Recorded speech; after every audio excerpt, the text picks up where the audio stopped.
The U.S. is to increase the number of U.S. troops training Taiwanese forces in the coming months.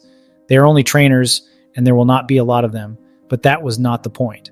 The point was to underline to China that the U.S. is taking the Taiwan issue seriously, and that, in its best-case scenario, it will be fighting a Ukraine-style war if it tries to take Taiwan. The modest increase in the number of troops in Taiwan is likely to increase tensions with China. The U.S. has strengthened its posture around the island, bolstering forces in nearby Okinawa and Guam. In response, China accused the U.S. of undermining peace and stability in the region. This week, Secretary of State Antony Blinken said China may provide Russia with lethal support for its war in Ukraine and threatened sanctions if they proceed. China's foreign ministry fired back that the U.S. and NATO were smearing China. The U.S. has had between 20 and 40 troops based in Taiwan in recent years. Most are Marines, who are tasked with embassy and diplomatic security at the de facto U.S. Embassy, the American Institute in Taiwan. The U.S. does not have an official embassy in Taiwan since it does not yet recognize the island as an independent nation. The U.S. needs to deter China from invading Taiwan only until its collapse at the end of the century. Geopolitical analyst Peter Zeihan outlines China's bigger problems in this interview on the Jordan Harbinger podcast. China didn't start to urbanize until 1980. And then they did it all at once. So people in a single generation went from living on a subsistence farm to a high-rise condo. And so they went from having 7 kids to 1 kid in 1 generation. The one-child policy was on top of that. And now that it's been more than 40 years, they don't have a lot of people aged under 40. There's no one left to have the next generation.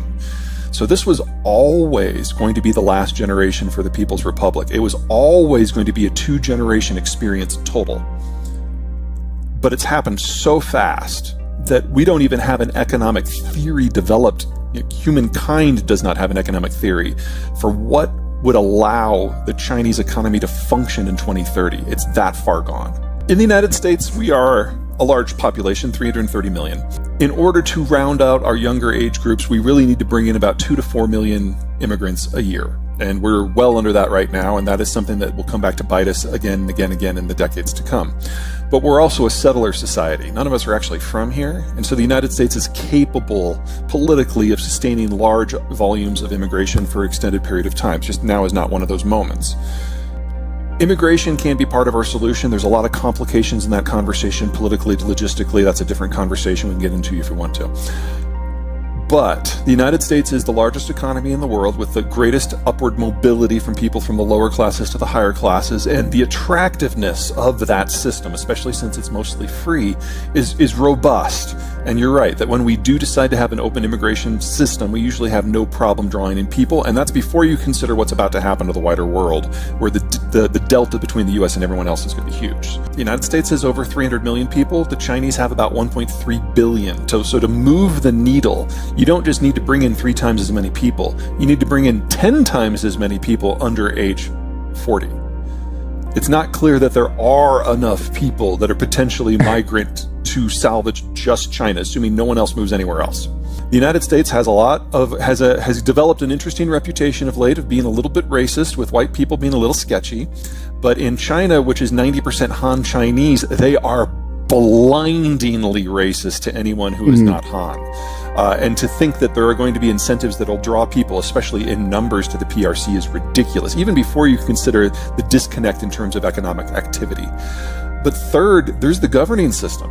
The U.S. may be a flawed democracy, but a democracy it still is. China is a country where you are welded into your room when there's a health crisis. The degree, the casual dismissal of the very concept that private citizens have agency or interests is something that does not attract migrants. Yeah, China has never had net inward migration. It's always been outward, people trying to get out, not people trying to get in.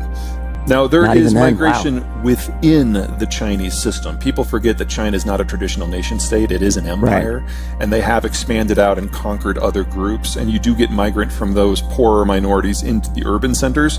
But again, you can only do that once, because then you've hollowed out the countryside. And that is what has happened writ large throughout the entire system at this point. the average age in some of these cities is upwards of 50% higher what it is in the cities. Remember that there are two things you need for globalization to work. Number one, you need the physical interconnectivity, the transport systems that are low cost and very, very safe. The lower the cost of transport per unit, the more steps you can get in your supply chain, the greater capacity there is to expand into things that otherwise would be so low cost that you wouldn't trade them internationally. Things like wheat, for example, or plastics. Second, you need a balance of production and consumption, and that in many ways is a subset of demographic structures. So you need to have a significant number of people in your 40s, 50s, and early 60s in order to generate the capital and the skilled labor base to produce, but then you also need a lot of people in their 20s and 30s to do some of the lower skilled stuff as well as consume. And this all has to be in balance for it to work. The demographic aging we've seen in recent decades means that second piece is just completely gone. And countries are increasingly find it in their best interest to kind of hoard what consumption they do have and not allow trade access to it, and then producing more locally. We were moving this way before the Ukraine war, before the Chinese started to break down, and before the German industrial model started to implode. This has just sped everything up. As for the first end with transport, we're kind of in this hanging moment where we're waiting for someone to take the first shot, now that the Americans lack the capacity to protect the system. But even if we don't get a formal conflict over transport, by everyone kind of hoarding the production and consumption zones for themselves, we no longer have a vested interest anywhere in the world in what happens over the horizon. And as long as that is the case, we can get regional transport breakdowns that from our point of view don't affect us. But from everyone else's point of view, it's a bit of a disaster. And the more linked in your country is to these networks, the more vulnerable you are.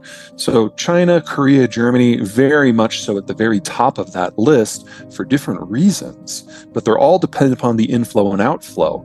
And so you can damage global transport significantly before the Americans really notice. Not only is the United States one of the world's biggest mining countries for raw materials, so is Canada, so is Mexico. Brazil isn't that far away, and it's all in the same hemisphere.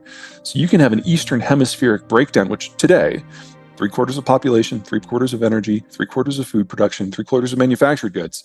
And for the most part, the Western Hemisphere actually does